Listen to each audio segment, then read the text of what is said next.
All right, here's another in my Quadra lead series. I'm going to continue using the Korg ARP Odyssey plugin.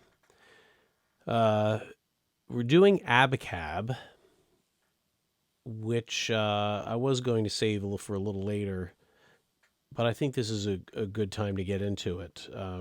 I just done my In the Cage medley video, and if you're curious about why I have the filter settings and the duo versus mono, I go over it there. One thing that I noticed after the fact, it doesn't really make a difference, but let's be as authentic as we can. So there were 3 filter revisions throughout the history of ARP synthesizers. The Odysseys had them. The 2600s had them. Maybe not all 3. And on the Odyssey, the Whiteface first version, Mark I, had the first type.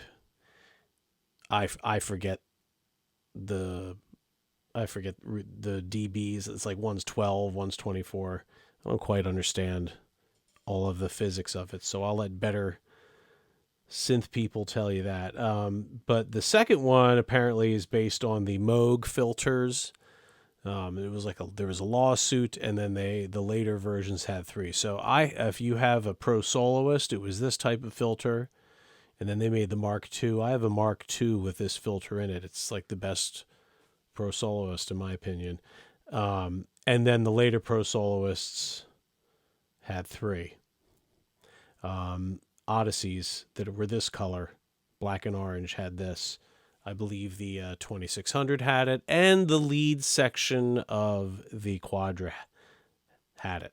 So I'll put it on 3, but I'll be honest, unless you're moving through the resonance and getting in, it's the point where the filter self-oscillates, when where it almost breaks your speakers, that ringing resonance. It just happens in different places. So if you're messing with resonance and you don't switch that while holding a note down, because you could be in the range here. So I switched it. I don't know if we'll know. Well, let's listen.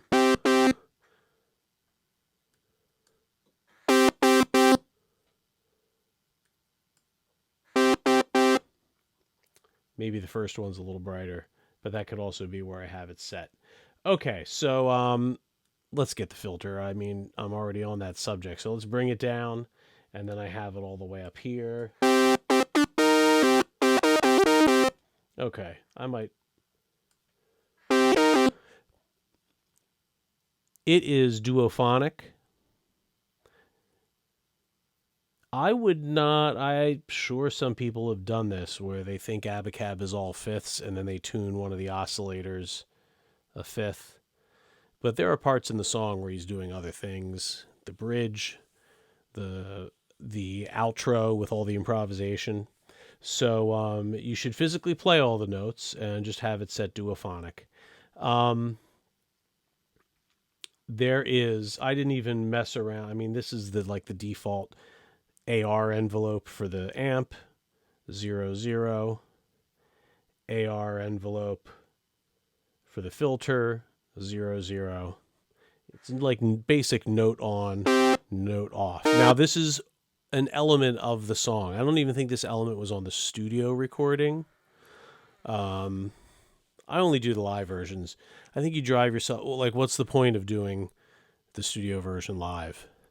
It's just you'll never be able to do it of any of these songs. I don't think, at least not from like Trick of the Tail onwards. So I mean, the 3 Sides Live is so great. Let's do it that way. So I have a little bit of Portamento on for this section. That.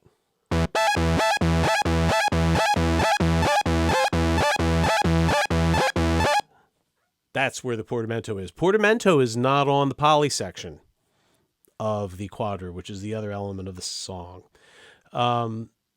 So that's a very basic sound.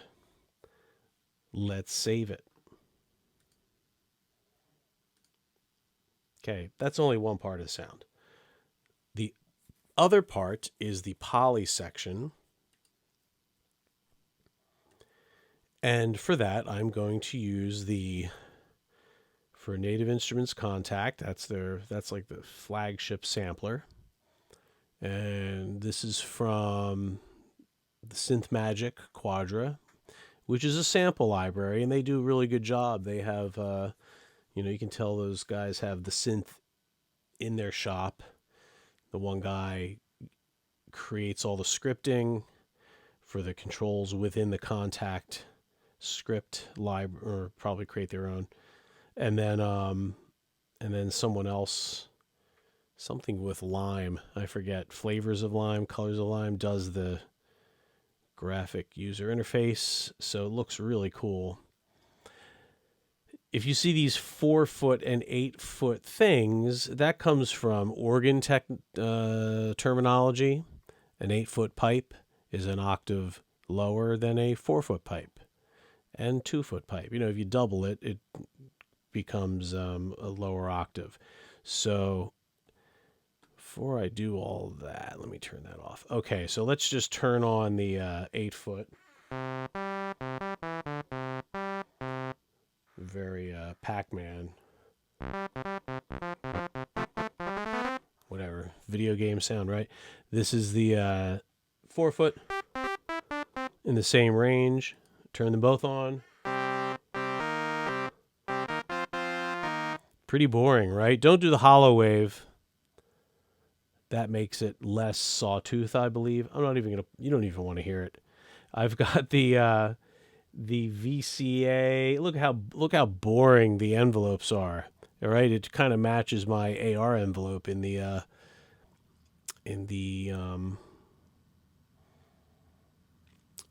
lead section. So this is it for this sound. Now it's pretty quiet in relation, but this is where all the effects come in. Now I could use this distortion and this chorus. I mean, why don't I?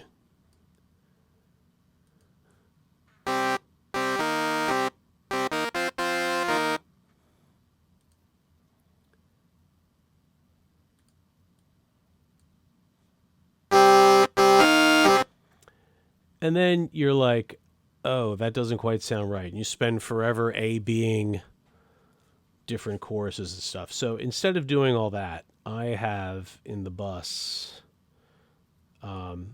Amplitude 5, another piece of software I recently got. And real quick, I'll go over this with an organ tutorial, but if you do a default, it gives you like a Marshall head and a cabinet. You don't need those. It makes it sound really goofy. So bypass, right-click, bypass that, right-click, bypass that, and then at the end of that chain, because if you do it before, it treats it as mono, I want a stereo chorus. So this Vari Diode Plus is an MXR Distortion Plus model. And the chorus 1 is a Boss CE1 chorus, which is a stereo chorus. So I have those in there. Let's see what it sounds like. Oh, I've got to fade it in.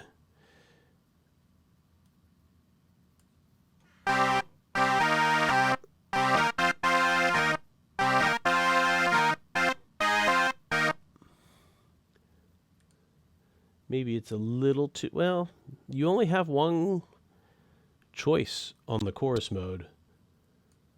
So we'll just deal with that.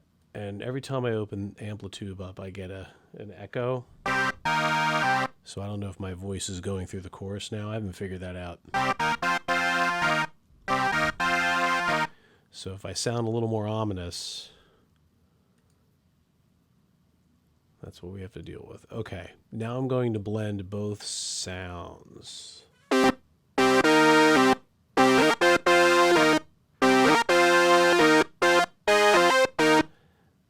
I'm going to turn the effects up a little bit.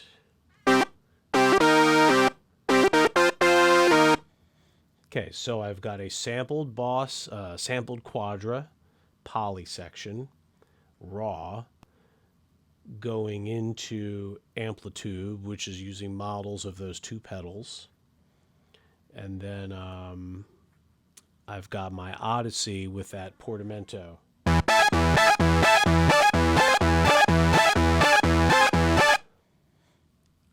This actually sounds really a lot better than I thought it would. The mix is very cool. The one thing that I noticed listening to Three Sides Live is it doesn't sound like there's a lot of delay on the lead sounds, which is kind of crazy because throughout the 70s, it was washed in Echoplex and Roland Space Echo. I don't know if that's just I meant to listen to some radio shows and board tapes of this tour to kind of hear. There's probably a little bit of delay on there. So since I can't really bring in amplitude, I could do another channel of it. I don't feel like doing that. Let's scroll down in the Odyssey app. Oh, look at that. By the way, I boosted the master volume up because the disparity between the contact and the Korg was pretty nuts. Let's turn on a delay. Let's see what this sounds like.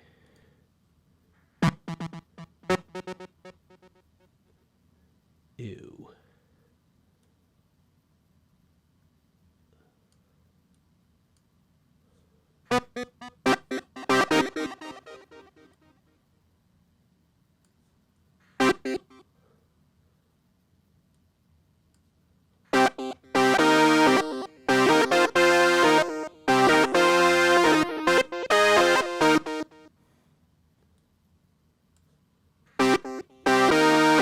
That's kind of like a slapback. I can live with it. All right, here we go.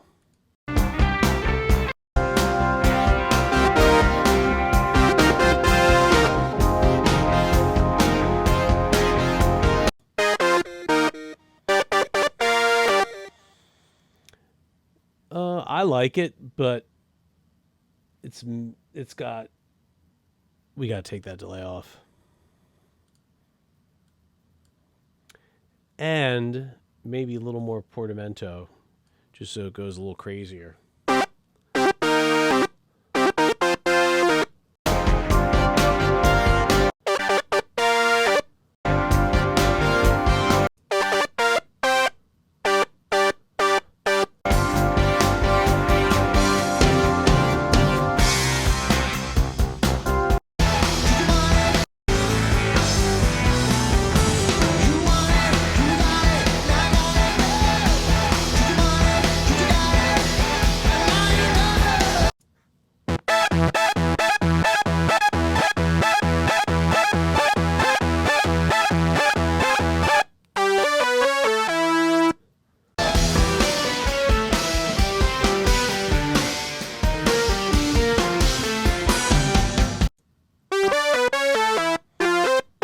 Whatever it is, he plays a lot shorter than I want to.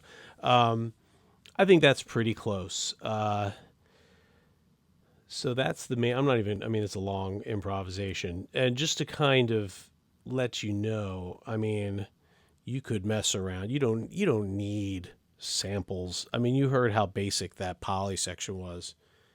It was like really basic. You can get a buzzy little sawtooth polyphonic sound. You could make it in the Odyssey app, right? You could tune the oscillator an octave. You could choose poly. Don't do duo because the high note would be the octave higher note. So I'm not even going to do this now, but I'm just saying poly, tune them apart. I don't know, make it 4 notes polyphonic maybe at best, and then have that in the other voice, and then you could probably use the chorus and the distortion here. I'm sure you could get really close. I haven't even messed with these, but that's another way of doing it. You could use there's a million different plugins in Logic and Main Stage of polyphonic synths. I really hate the interface of those. It's like They have not updated them. They're really hard to read. They're kind of pixelated, some of the older synths. So they sound good, but they're a little hard to mess around with. I would almost rather pay $50 for something that's clean looking than waste my time um, with something that's free. I know I'm not rich. It's just it's like a matter of it's a matter of like how much time you want to spend. So this is probably too long, but I'm here to teach y'all. Uh, so hopefully you enjoy this and find it helpful. Thanks.